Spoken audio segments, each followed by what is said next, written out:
da ngeen jëf mbokk yi di leen nuyu di am mbégte ak kontaante saa su nekk di ànd ak yéen seen émission bii di jàngat comme niñ taamu di ko defee saa su nekk rek bu waxtu wi jotee ñu si ànd ak suñuy naataango à chaque fois ñuy am mbégte bu baax di ci ànd ak yéen comme niñ koy defee saa bu waxtu wi jotee indi benn thème boo xam ni day dëppook tolluwaay réew mi waxtaan ci def si ab jàngat bu ko defee kenn ku ne xam ci la nga ca war a xam kenn ku ne nga xool ban position nga ca war a taxawee mu nekk ñaar ci ay thèmes yoo xamante ne si jamono ji mooy def actualité fi ñu toll à l'instant T sunum réew di Sénégal waaye bala ñu see ñëw dinañ jox kàddu gi suñuy co-débatteur bu ko defee ñu daal di présenté wu ak ñi nga xam ne ñoo ñu seetaan à travers TDI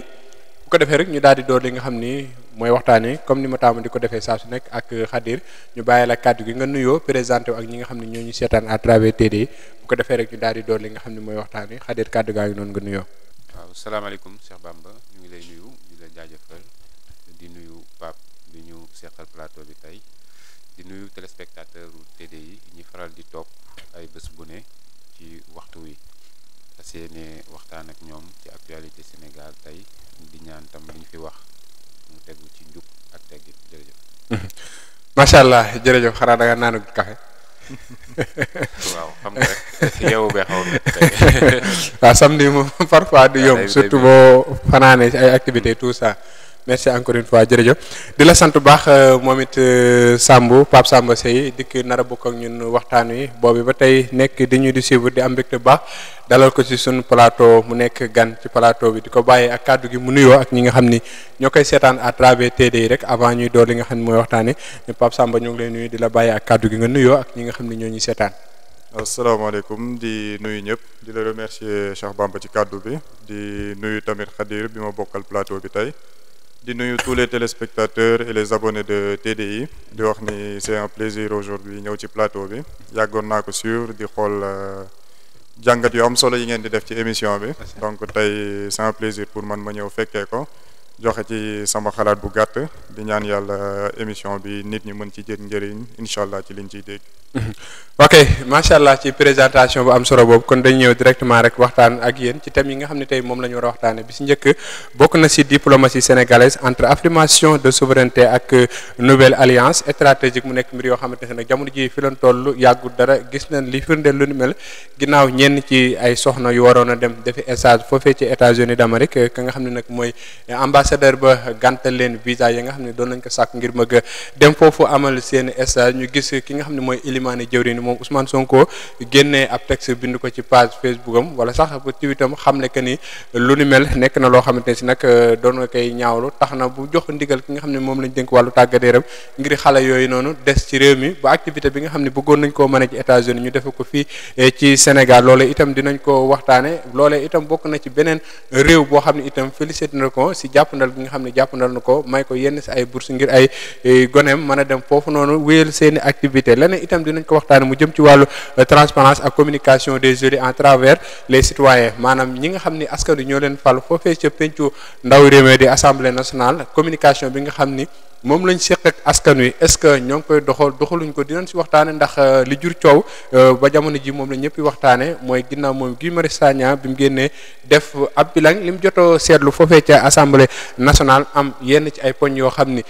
gisul ni doxin war a doxee nam war a doxee noonu la wax ci itam yenn ci ay manquement yoo xam ne su lu ñu ne ko dem bay wax ba ni li mu jot a gis daanaka sorewut ak li fi daa nekk mu nekk ay mbir yoo xamante ne si dina si ñëw waxtaan xool ba xam est-ce que yooyu la kàddu mu yëkkati lu mu war a yëkkati la wala déet dinañ si jàngat bu ko defee nit ñëpp daal si am benn aperçu boo xamante ne si ñun ñoo koy bokkalee kon dañuy dem directement rek ci première laaj bi ak Khadir par rapport ak situation réew mi fi mu toll wàllu diplomatie wu Sénégal mën nañoo wax que ni ci rupture lañ nekk wala dañoo nekk ci benn stratégie de repositionnement ban jàngat nga ciy def ci mbir mu ni mel.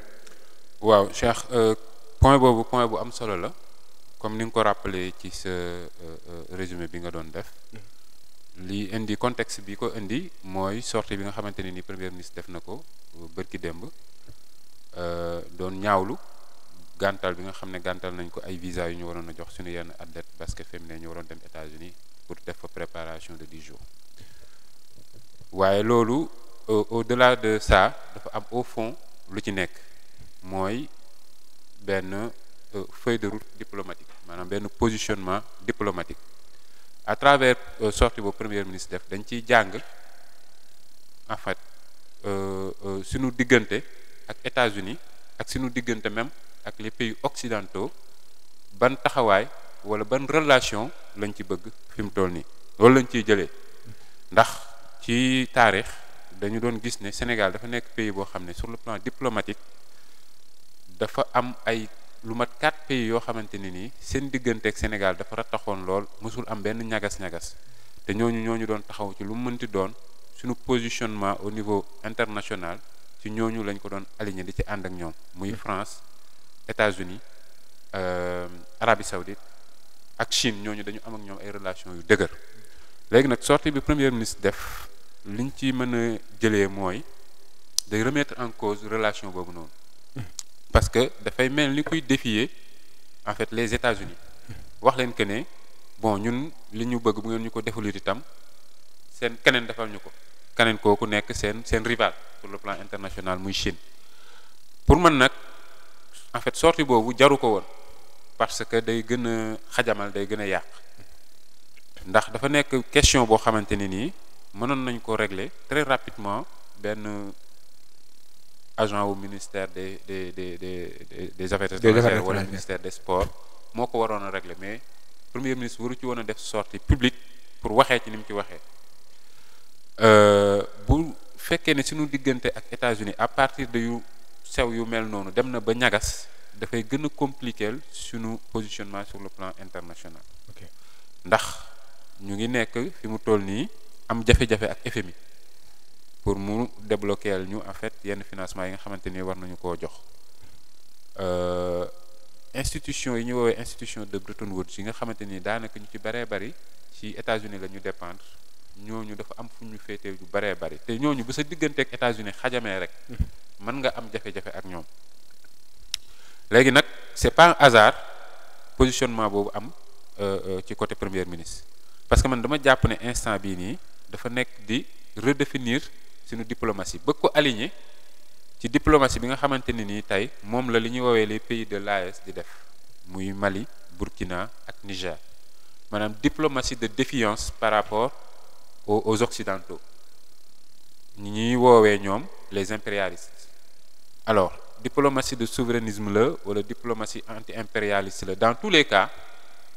dafa am ay inconvénients yoo xamante ne nii war nañ ko ci xaar boo xamante ni mën na nekk ay difficultés économiques mën na nekk isolement sur le plan international ndax Sénégal dafa am benn jàngatkat bu mag écrivain homme politique bu ñu wax Chateaubriand français bu waxoon ne en fait une ambition dont on a en fait le talent nécessaire est un crime c'est-à-dire li ngay woote wala li ngay xëccu dafa war a fekk nga mat ko positionnement diplomatique boobu tey jii bu ñu ko jëlee te amuñu les moyens de le faire maanaam moyen wu am souveraineté boobu noonu dañuy nasaxal dañuy sonn ndax Sénégal situation bi mu toll nii on est obligé pour sukkandiku ci réew yu am doole yi pour mën a taxawal suñu économie pour mën a am stabilité ñooñu bu ñu defee rupture ak ñoom am défiance ak ñoom daf ñuy dugal ci guuta waaw man loolu laa jàng ci point boobu noonu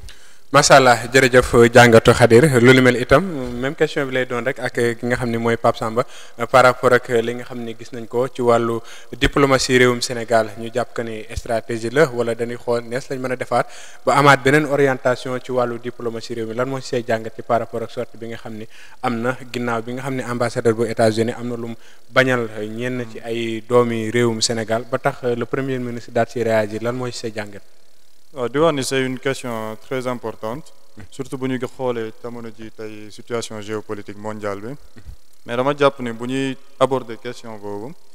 il faut ñu dellu si sur le programme politique bi nga xamante ni moom moo fal ñoom président Bassirou Diomaye Faye et le Pastef au pouvoir parce que bu ñuy xool ñoom ci seen programme politique dafa am lu bari lu ñu wax ci par rapport au panafricanisme par rapport à la souveraineté te tey jii booy xool sur l'angle diplomatique tey jii politique bi ñuy def dañoo gis ni dafa am benn nouvelle politique diplomatique bu ñu nekk di mettre en place et cette politique diplomatique man ci li ma ci jàngat foofu xam naa foofu laay xaw a jaawaleeg sëñ Khadir li ci xalaat man jàpp naa ni depuis le début il y a une diplomatie responsable bi nga xamante ni ñoo ngi nekk di ko teg parce que boo xoolee ci seen discours yëpp dañuy wax ni ñoom ils ne sont pas contre une nation ni pour une nation ils sont pour le Sénégal d'abord et pour ay échanges yoo xamante ni dafay am un intérêt partagé pour les deux peuples concernant pays bi ñuy liggéeyam te buñ ci xoolee par rapport aux États-Unis le fait que ñu refuser ñu visa yi man damay jàpp ni xëy na effectivement dans la forme de la réponse mën nañ ci indi jàngat xool ndax la réponse n'est pas assez dure wala est-ce que ce n'est pas assez frontal mais dama jàpp ni man le principe fondamental bi nekk ci ginnaaw mooy c'est une question de dignité parce que tey jii boo xoolee ñu yóbbu ñun suñuy athlètes aux États-Unis parce que man dama jàpp ni état du Sénégal moo leen yóbbu par rapport à leur préparation ci afrobasket bi ñuy nekk di def donc loolu c'est l'état du Sénégal qui prend en charge déplacement ñoom bi ñuy nekk di def donc bu ñu ñëwee États-Unis ñoom ñu bañal leen dugg boobu sans pour autant ñu joxe ay motifs valables man dama jàpp ni foofu c'est un pas politique posé par les États-Unis bu fekkee ni gis nañ ñoom politique immigratoire bi ñu nekk di def avec la nouvelle administration de Trump te bu ñu xoolee le premier ministre moom par rapport ak directive yi ko président de la République di jox ci suñu nouvelle diplomatie bi il y a un versant panafricaniste bu ci nekk te man ni ma koy jàngatee mooy xëy na c'est un multilatéralisme intégral buy wane ni comme li Khadir wax ñoom dañoo amoon ay partenaires spécifiques yi ñu doon am muy la France les États-Unis la Chine wala Arabie Saoudite mais ci li ma jàngat ñoom jamono ji dañoo ñëw pour élargir tey jii seen réseau de partenariat loolooy tax bu ñu tàmmoon di gis alternance Sénégal da ngay gis le président de la République automatiquement day def une visite d'État en France mais bu ñu seetloo Diomaye Faye def na ko. le président Bassirou Diomaye Faye def na ay visites en France mais du lu ñuy woowee visite d'État parce que visite yi mu def li ñu mën a tuddee visite d'État ci pays occidentaux yi mooy li mu def Chine ak li mu def Turquie yooyu mooy visite d'État mais li mu dem en France c'était par rapport aux Jeux olympiques wala mu dem ci sommet wu santé bi donc loolu jàpp naa ni ce sont des pas politiques yoo xam ne xëy na tamit waa France ñoom duñ ko recevoir d'un bon œil. ok mais texte bi nga xam ne moom Ousmane Sonko bind na ko. est-ce que loo rafetlu la. man jàpp naa ne te dootoon naa ci sax def vidéo pour wax ne man pour le principe de dignité et de souveraineté dafa nekk loo xamante ne man rafetlu naa ko. par rapport à la forme nit ñi mën nañ ci waxtaanee mais dama gëm ne par rapport ak politique mondiale bi ñu nekk di dund il faut que à un moment donné les pays africains se fassent respecter te tey jii bu ñuy xool États-Unis ni mu nekk di def ak Chine par rapport aux droits douaniers wala tarif douanier ñuy fixé après on me dira que Chine doole bi mu am ñun amuñ ko mais ñun bu ñu deful pas yooyu duñ ci mës a egg parce que bu ñu continuer di jàpp ne effectivement les organismes de Bretton Woods jàppale nañ ñu ci lu bëri par rapport au développement communautaire ay programme PNUD mais dafay nekk ay programme yoo xamante ni bu ñu lay financer seen financement dañ koy accès ci yenn points stratégiques yi notamment les infrastructures te ñun développement bi ñuy soxla dafay laaj xëy na un développement peut-être de la basse économie mooy développement endogène bi ñuy wax agriculture wala leneen te loolu pour nga mën a aspirer ci politique économique boobu il faut nga teg ay pas diplomatiques. mais Pape ci dama lay dagg rek pardon pour 2 points bon damay commencer ci bii xam nga institution yu ci mel ni FMI alors ñoom seen financement dañ koy toujours lié ak benn projet mais projet boobu noonu da ngay toog ak FMI waxtaan ñoom ñu xool li ñu jàpp ne moom la sa réew soxla yow mën nga am sa programme xamal leen ne man sama réew lii la soxla bu ngeen may financer ci domaine bii lay jëm c'est pas forcément que ne FMI bu lay financer rek ci infrastructure routier wala et cetera la koy def non FMI mën na la financer d'ailleurs am na ci ay agriculture ci ay ça dépend ci li sa pays soxla léegi beneen point bi ma bëggoon a soulever aussi est-ce que souveraineté boobu ñuy woote pour ñu mën ko jëmmal est-ce que doonul ne dañu war a fexe ba suñu ay athlètes bu ñu soxlaawee préparé wu ñu mën ko defee fii Dakar absolument mais souveraineté bi doonul mayoo soxla naa la déjà man wax naa la ne soxla naa sa pays parce que infrastructure bi fa am amul sama pays li fa am amul soxla naa pour ñëw ci yow mayoo ma visa ma fippu naan damaa souverain xam nga loolu dafa am ci defin bi daa am waaw loo ci jàpp lu xaw frontal non souveraineté c'est-à-dire li koy manifester mooy nga ne man soxloo ma États-Unis pour samay ay athlètes dem di fa préparer wu sama biir dëkk la ñu fiy préparer wu d'autant plus que compétition bi ñuy waaj Afrique lay amee donc le fait que yow nga xamal àdduna que ne samay athlètes dañu soxla dem États-Unis pour préparer wu pour nga woote souveraineté ak par rapport ak loolu day xaw a jafe parce que yow wane nga nit que ne da nga am dépendance par rapport aux États-Unis parce que soxla nga say athlètes dem fa préparer wu pour mën a am niveau de compétition. Donc loolu mooy fausse souveraineté laa koy woowee souveraineté boo xamante ne nii discours la. te discours boobu man dama koy faral di woowee un discours populiste. C'est juste comme ça mais dans les faits au fond xam nga ne yow tu dépends des États-Unis xam nga ne tu dépends de la France xam nga ne mënuñu ñàkk pour nga doxal sa politique buñ la jàppalewul doo dem. ci li nga wax noonu nag man damay jàpp ni réponse du premier ministre bi ñëw na rejoindre yow bëgg-bëgg bi nga am parce que bëgg-bëgg bi ci li ma dégg ci li nga wax mooy tey jii ñu wax ni dépendre tuñ ci États-Unis pour mën a def suñu stage de préparation donc li premier ministre waxul ni rek athlètes yi dootuñ dem daf ci teg ni à partir de maintenant les stages vont s'organiser à Dakar xam nga dafa am diplomatie man li ma gëm mooy benn jeu de chaise la boo xamante ni il faut mu am yenn saa ay actions yu yenn pays di teg et en fonction de ces actions yow loolu ngay réajuster ce positionnement looloo tax ci thème bi mooy ba mu waxee réajustement bu kii bi bu diplomatie bi man damay jàpp ni ñaari sujets yi sax day duggante maanaam il y a une nouvelle diplomatie mais dañoo nekk di réajuster suñu diplomatie parce que justement suñu diplomatie man li ma jàpp c'était une diplomatie d'asservissement mooy maanaam ñun dañoo dépendre trop ci France dépendre trop ci États-Unis te réew yi ñu am ñun bu fekkee ne dañoo bëgg demal suñu bopp et je pense le premier ministre wax na ci lu bëri le Sénégal lui-même ne peut pas représenter une grande nation wala un grand pays ci diplomatie bi mais il faut travailler à avoir une zone Afrique bu am doole boo xam ne bu ñu dajalee suñuy doole ñun dinañ mën a am un poids sur la scène politique internationale mais avant loolu di am parce que dina am ay pays yoo xamante ni ay pays dissidents lañ duñu bëgg nangu ñu ñàkk ñoom privilèges yi ñu am ci France mais man dama gëm ni loolu buñ ciy liggéey il faut des premiers pas et pas bi premier ministre bi def bi mu defoon tamit ci Thiaroye 44 en répondant au président Emmanuel Macron man dama jàpp ni ce sont des choses très importantes yu war a am parce que communication politique dafa am solo te day am poids jaajëf jërëjëf Pape Samba macha allah ci laaj boobu sax ci leen di desandi ba tey ndax Khadir boo gisee le Sénégal à chaque fois ñooy wax ci wàllu souveraineté ci ay choix diplomatie est-ce que tey jii nii mën nañoo gis loo xam ne à l'instant T mën nañ see duut baaraam pour mën a xam que ni am na luy justifier wala am na luy traduire li nga xam ne tey jii nii mooy position au Sénégal ci wàllu souveraineté. Alors pour le moment ça reste dans le discours. C'est le discours hein. Mais ay actes wala ay faits yoo xamante ne ni yu dëgër la yuy wane que ne ñun kat moom nañ suñu bopp wala ñu ngi ci souveraineté boobu noonu amagul on dépend toujours des autres. Okay. Pour la preuve là on est suspendu en fait à un financement du FMI bi nga xam ne bi ko FMI dakkalee ba léegi daf ñu indi problème budgétaire ci état bu Sénégal pour mu mën a doxal yenn projets yi ñu nekk ak FMI di négocier di waxtaan di xool naka la ñuy def ba FMI reprendre financement yooyu donc loolu tant que yaa ngi ci souveraineté boobu moom acté googu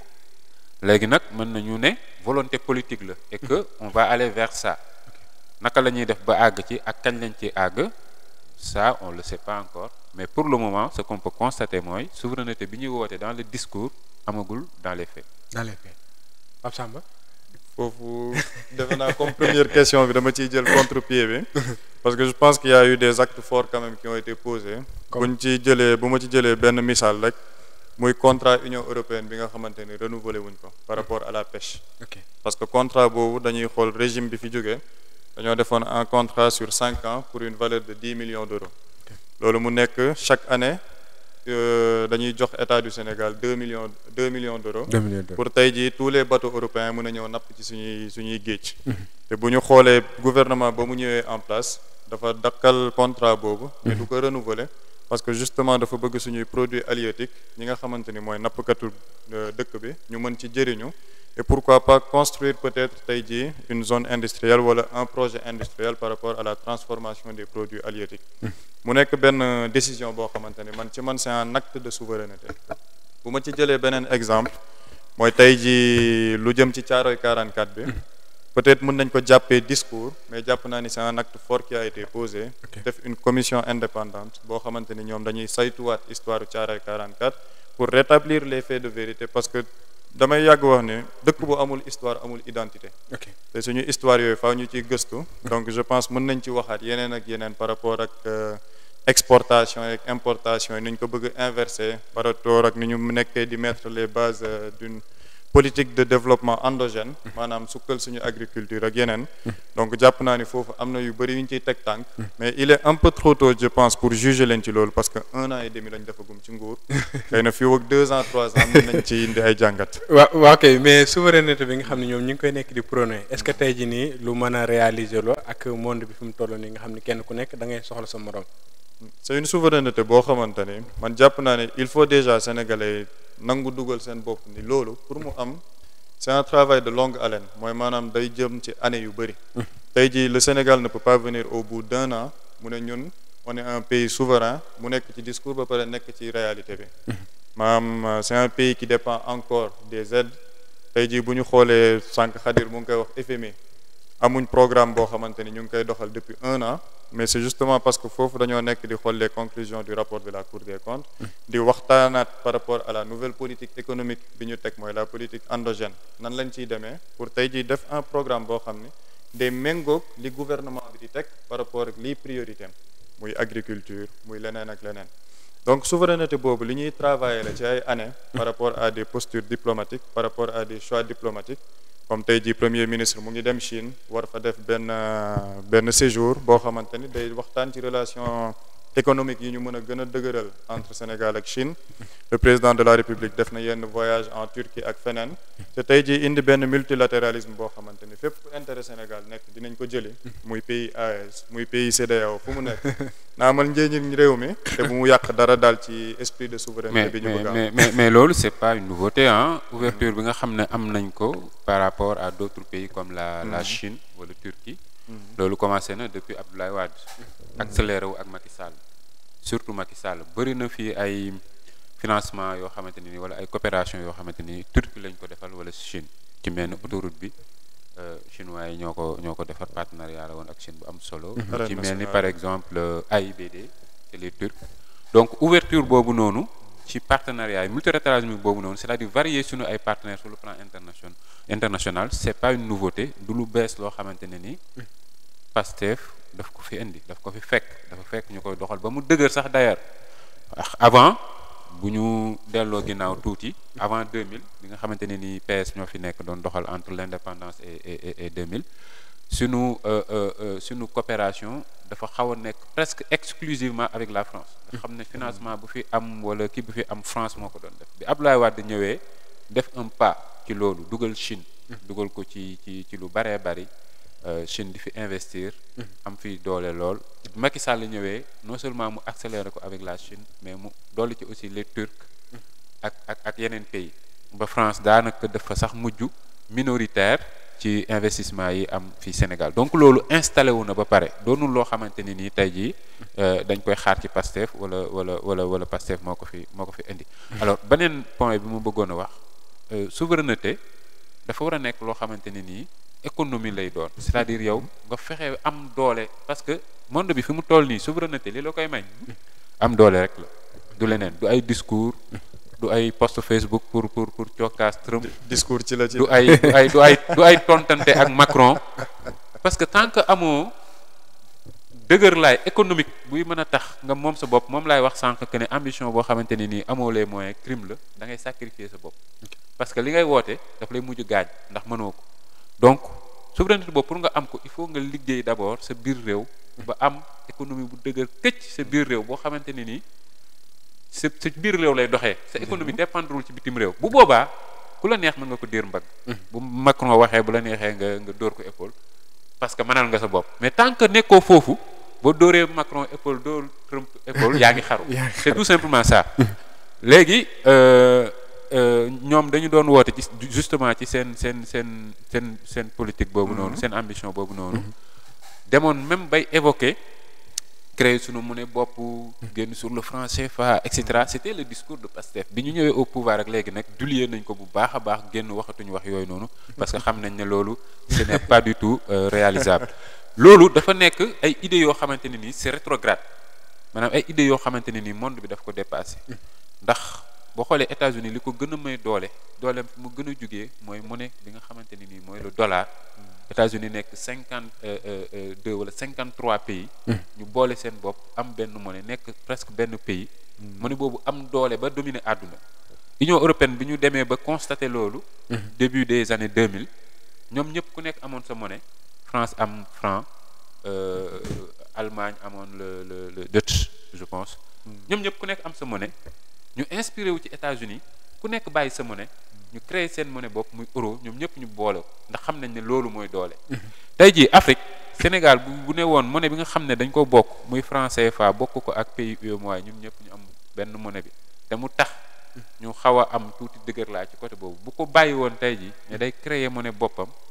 ci jéeye la ñuy dugal inflation yu kenn xamut. am nañ ay pays gis nañ ay pays yu ko def fii Afrique ci mel ni ay Guinée ay Gambie ak yooyu. jëmalewu leen fenn. La tendance c'est plutôt vers les grands ensembles. booloo dajale bokk monnaie bokk marché et cetera léegi yow booy woote souverainisme moom sa bopp bu beddee ko ci yooyu noonu yëpp yaa ngi xaru. foofu boo ma mayee ma rebondir ci tuuti rek.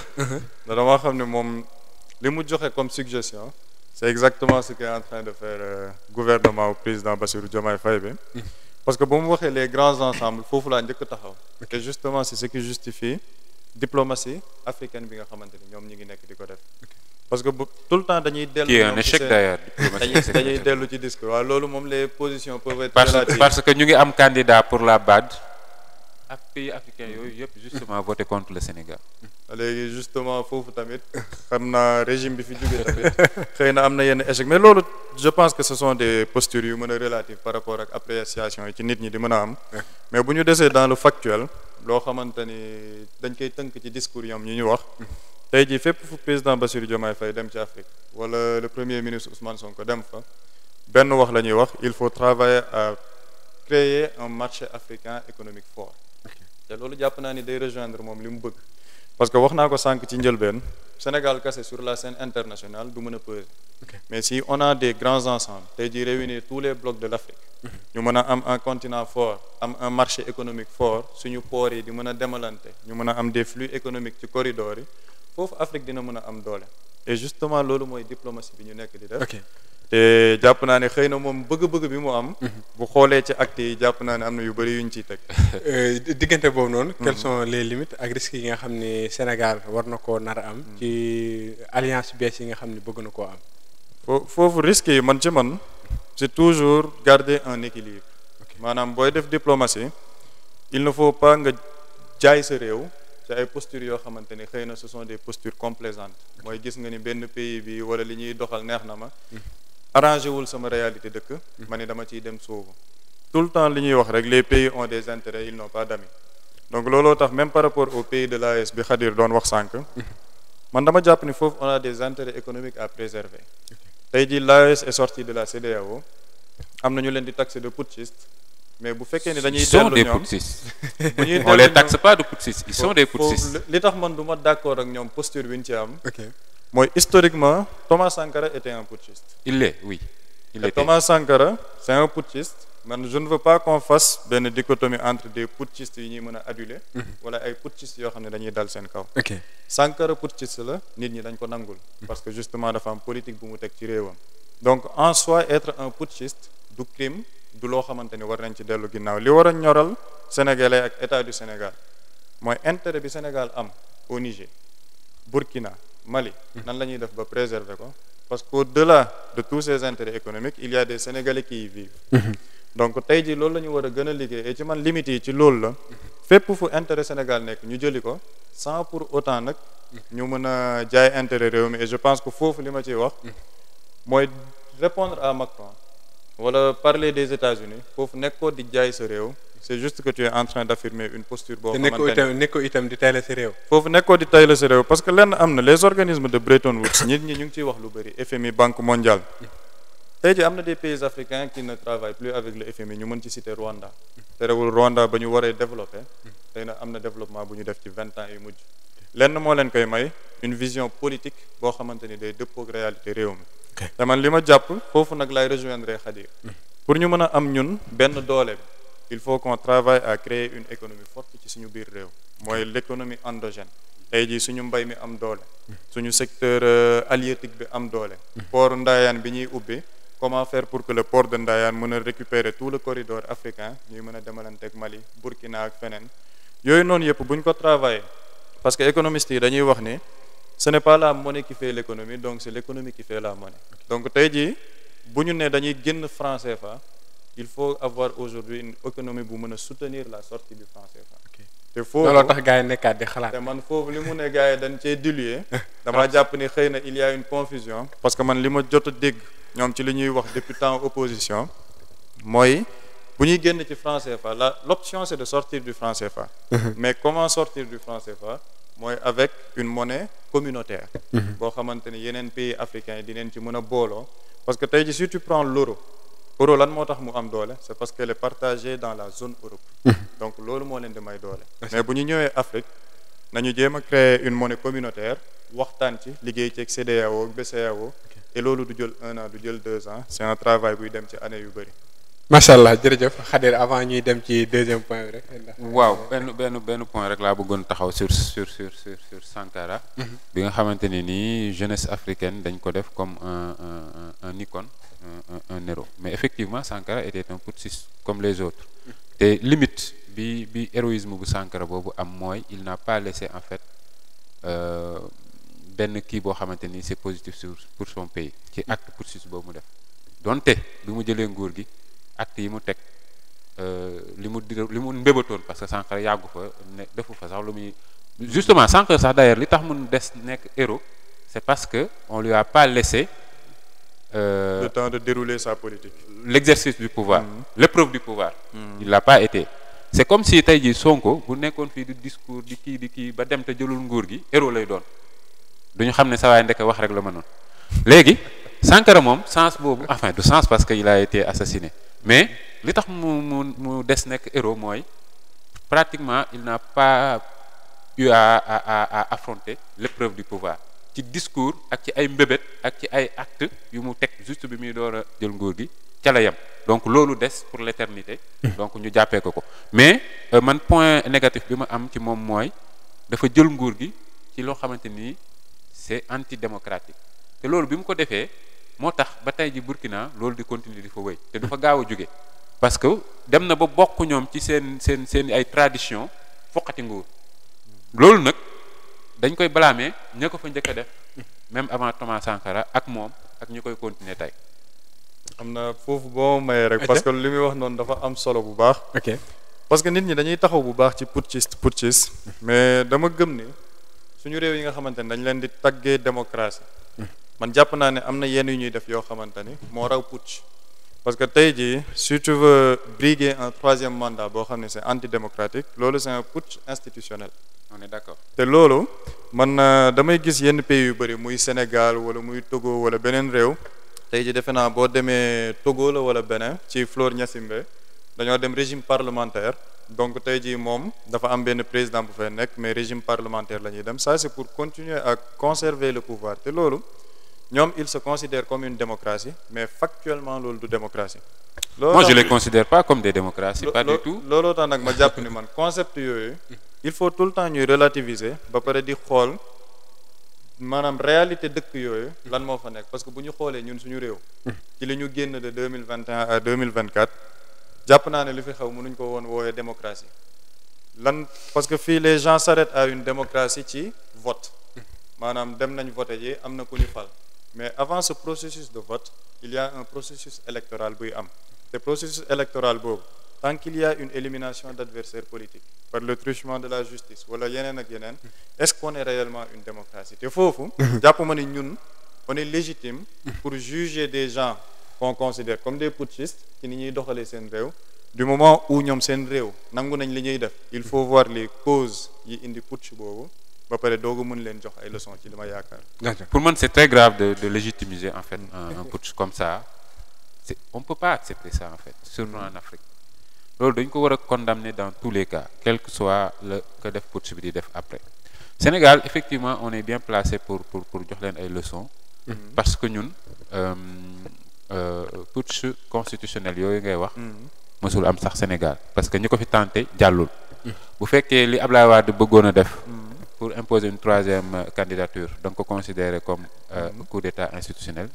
jàllul askan wi ne nañ ko déet. demal bu fekkee tamit ni ko Macky Sall bëggoon a defee donte sax Macky Sall mësul wax ne day def troisième candidature te posé wul acte de candidature en tout cas sax askan wi bi mu amee beneen candidat askan wi ne nañ ko déet du fi am demal kon Sénégal. mën nañu jàpp ne nous sommes bien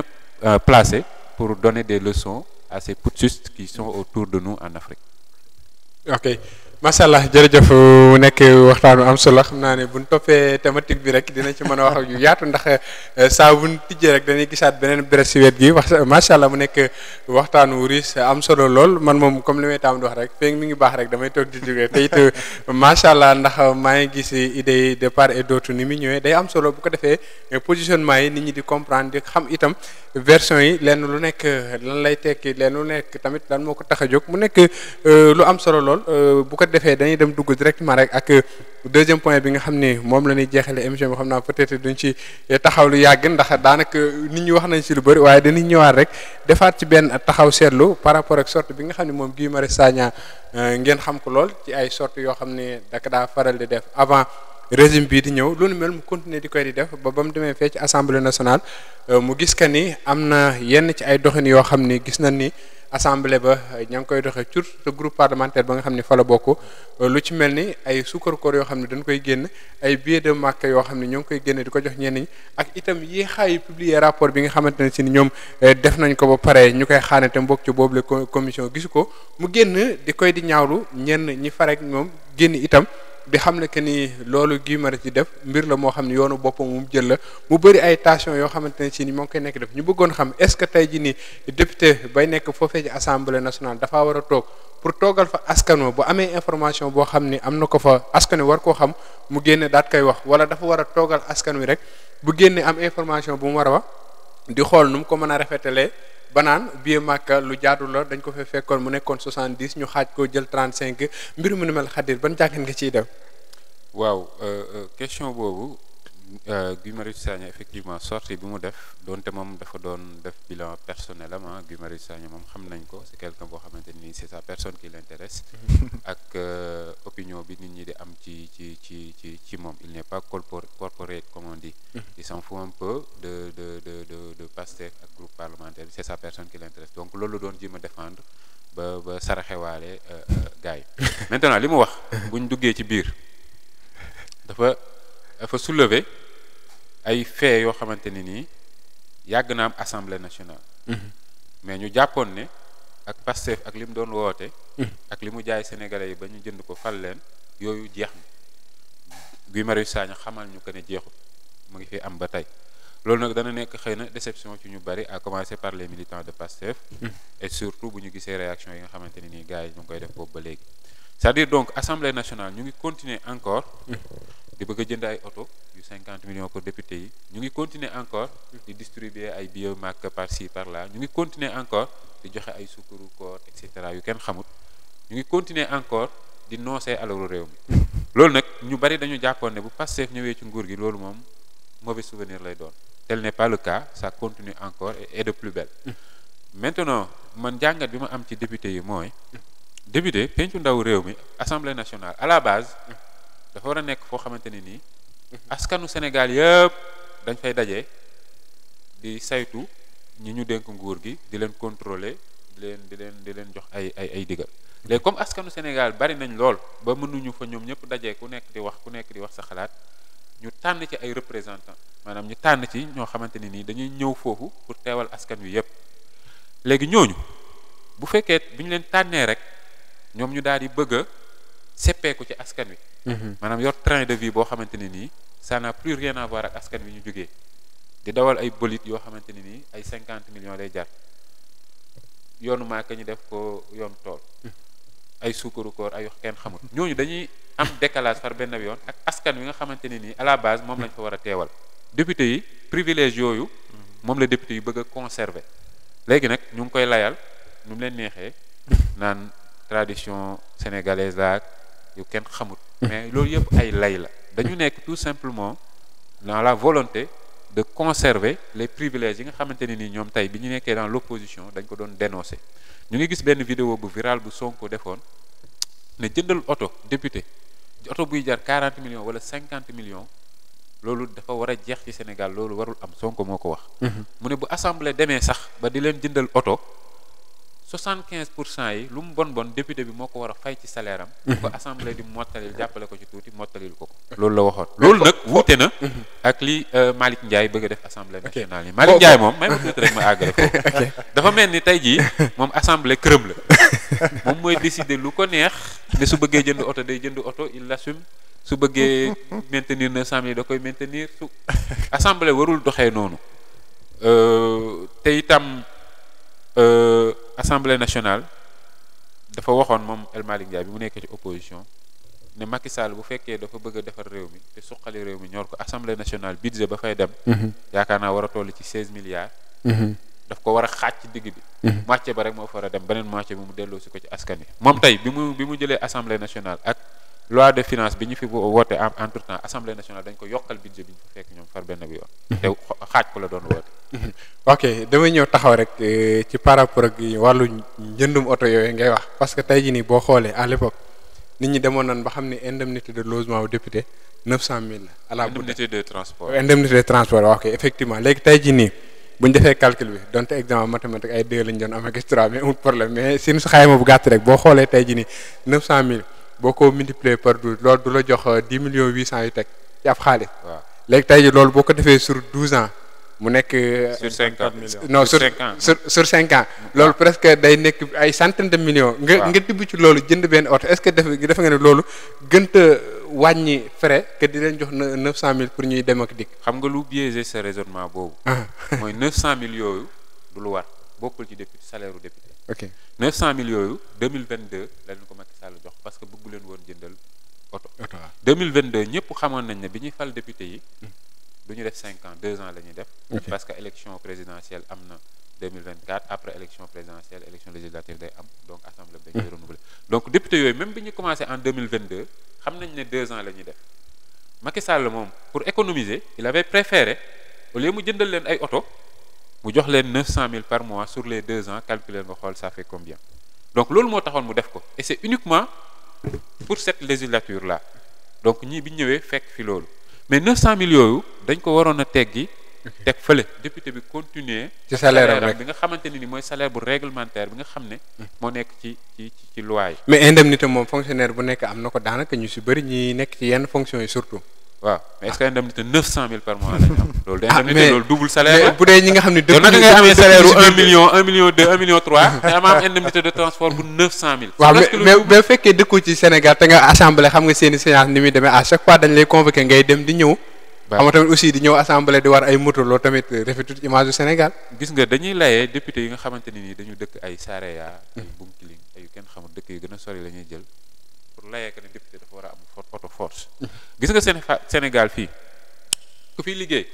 am salaire bu 1 million comme ni ma ko doon waxee mën nga jëndal sa bopp oto. amul ku fiy liggéey am salaire bu toll ci niveau de 1 million te mënoo jëndal sa bopp oto loolu amul. donc boo amee salaire bu 1 million 300. bu fekkee sa liggéey fa ngay jógee fi ngay ñëw dafa soxla oto sa salaire boobu mën nga ci jënd oto booy moomal sa bopp léegi beneen solution bi nga xam ne moom laa doon wax mais est-ce que bu ñu xoolee tamit ay recettes yoo xam ni ña ngi koy jëlee ci assemblée bi loo xam ñu génn ko joxe ci ndimbal du wàññi dara loolu tamit non assemblée nekku fi kuy joxe ndimbal ok république nit ku nekk da ngay def sa rôle parce que bien manqué ni yooyu ci wàllu social loolu assemblée nekk fi pour jàppale kenn nekk fi pour joxe ay ndimbal ok contrôler gouvernement bi moo tax mu nekk fa voter des lois et cetera léegi bu ñu xoolee par exemple réew yu mel ni France sama waa ji defe naa moom ko gën a xam seen assemblée nationale député yi kenn du leen jox ay oto yu ñu moomal seen bopp. la fa am mooy assemblée bi dafa am benn parc automobile réduit boo xam ne assemblée la oto yi nekk assemblée bi moom député boo xamante ne nii sa liggéey tey dafa soxla suba nga dem fenn nga jël oto dem boo ñëwee gaarawaat ñu defal leen ay député bu nekk ñaata kilomètre nga mën a def. fii boo koy defee gars yi bu ñu demee oto bi du ñëwaat.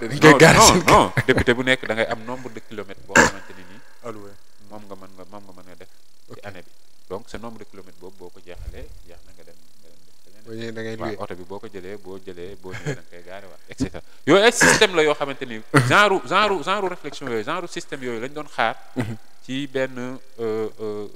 parti politique boo xam ne rupture la doon woote. mais gars yi nekkuñu ci loolu dañu nekk ci conserver les privilèges. ok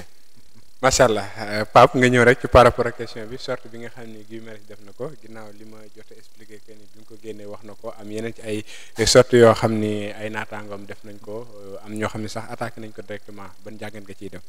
déjà di rafetlu jàngatu Khadir bi parce que yenn saa yi mu jël ko ci angle politique bi mais dina la jox argument yoo xamante ni quand même di nga xam ne argument yu xel mën a nangu la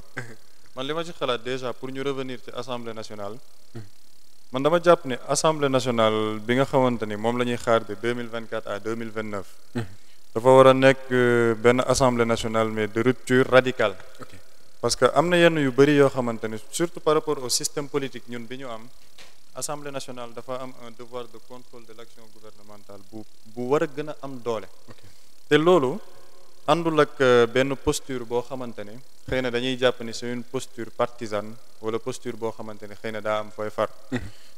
et je ne suis pas en train de dire que loolu moo nekk di xew assemblée mais dama jàpp ne am na ci yu bëri yoo xamante ni ñu ngi leen di xaar ci yooyu mu nekk ay priorité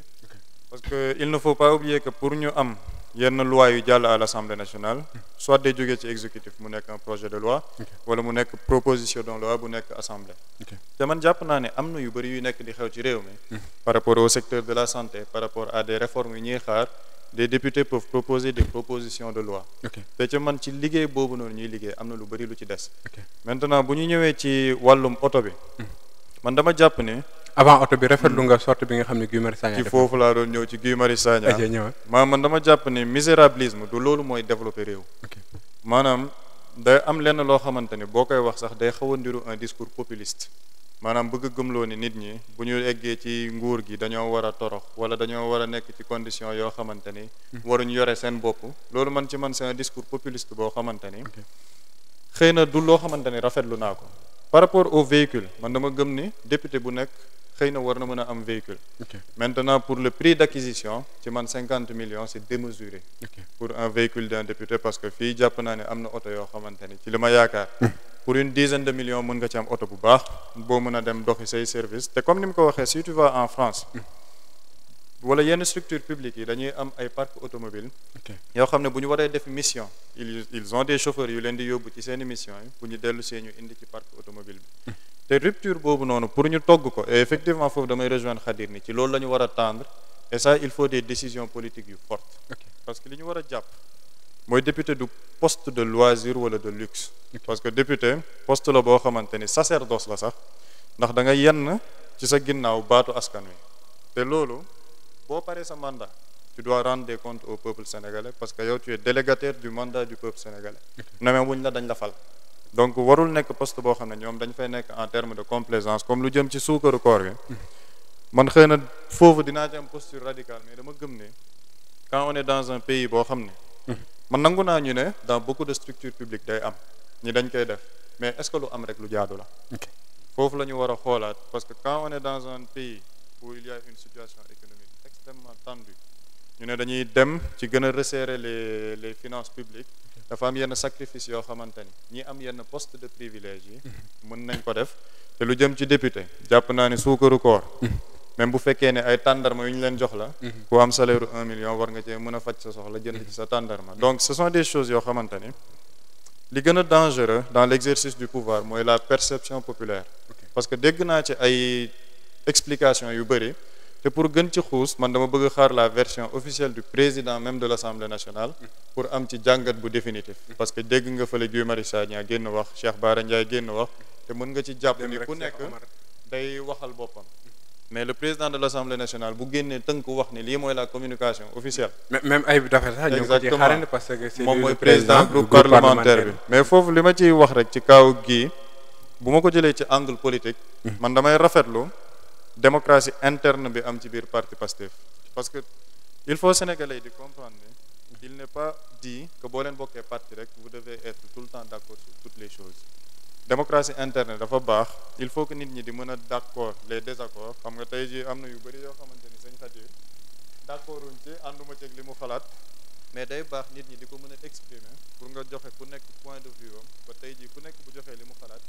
ki ci nekk en position de retrait moom dina mën a jàngat ci ñaar yëpp xool moom ban position la ci am et même ci biir politique bi boo demee ci yenn yi ñuy woowee les plus grandes démocraties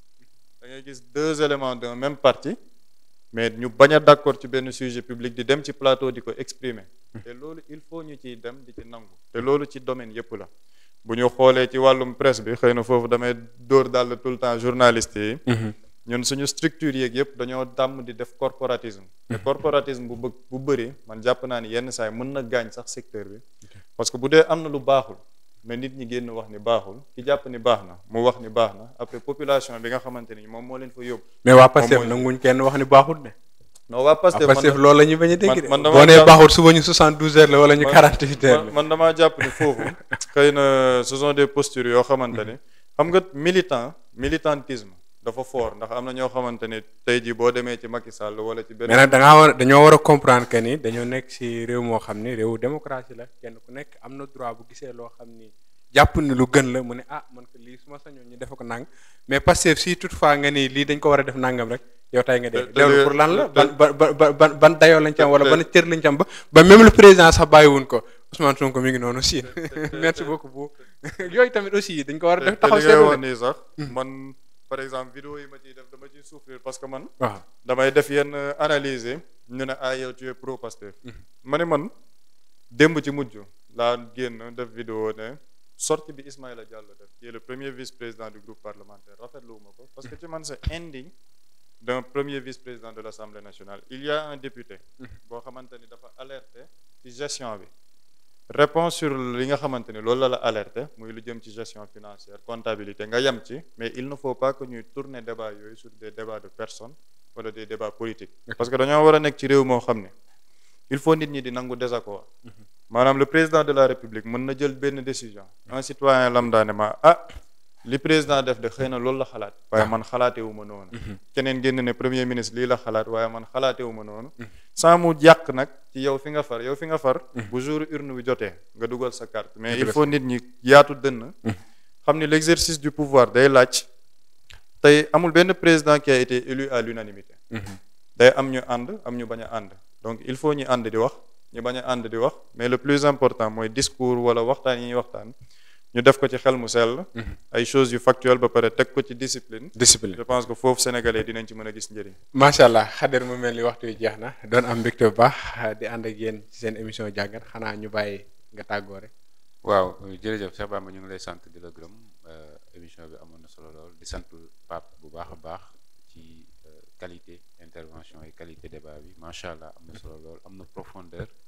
am na xam-xam aussi ñu ko ci sant bu baax di ko ci gërëm di sant téléspectateurs yi nga xamante ni ñoo doon topp seen chaîne télé di leen jox rendez-vous beneen yoon incha allah. jaajëf Pape Samba sant la gërëm la doon am mbégte bu baax bokk ak yow plateau bi yow daanaka yaa ngi ci yoon bu dee da ngaa soxla Khadir xam ne da leen boole puisque moom ko encadré la soxla mais daanaka xam naa ne li muy soxlaa dootul bëri ndax macha allah débat bi niveau bi am na fu mu tolloon wax dëgg yàlla débat bi moom am na fu mu tolloon parce que ñoo ngi ki toog di ko di présenté waaye teewut ñoo ngi koy suivre xanaa ñu bàyyi la nga tàggoo rek. waaw déjà di leen remercier ci invitation parce que c'est la première fois comme ni ma ko waxee ma ñëw fi daan naa suivre affaire yi mais wax dëgg yàlla li ma doon seetaan laa ci fekkaat rek mooy la qualité de la présentation di remercier tamit sëñ Khadir am na yu bëri yoo xam ne déggoowuñ ci mais lii da ciy baax parce que quand on est dans une démocratie nit ñi mën nañ di wax seen xalaat. surtout nga mën a défendre say idées. de telle sorte que du am njaay indi job comme ni ñu koy faral loolu c'est intéressant maanaam bu nit ñi di def débat dañoo war a xam ni débat jokkalante xalaat la maanaam waxtaan kele day wax man ma wax après ñi ci des tànn donc loolu buñ koy def rek defe naa ñi ñuy seetaan dinañ ci gis njëriñ donc di remercier tous les téléspectateurs de TDI di wax ni rafetlu naa bu baax qualité débat bi la présentation aussi jaar na yoon xam naa ni incha allah di leen jox daje te duñ fi gëj saa yu ñu amee occasion bi rek dinañ fi jaar incha allah alhamdulilah macha allah sant leen gërëm leen moom Khadir ak ki nga xam ne mooy Pape Massamba wax dëgg yàlla àndoon ak ñun waxtaani macha allah di rafetlu bu baax encore une fois seen disponibilité ndax ku si nekk am na tënku gum tënkoon mais fexe na ba jaayante tuuti ci waxtoom ñëw may ñu ko ànd ak ñun si émission kon dañ leen si sant bu baax encore une fois seen disponibilité di sant bu baax buukun tamit nekkoon ci technique ba lépp lu ngeen xam ni gis ngeen ko mu yemb moom la di leen jox dig daje ëllëg incha allah jërë ngeen jëf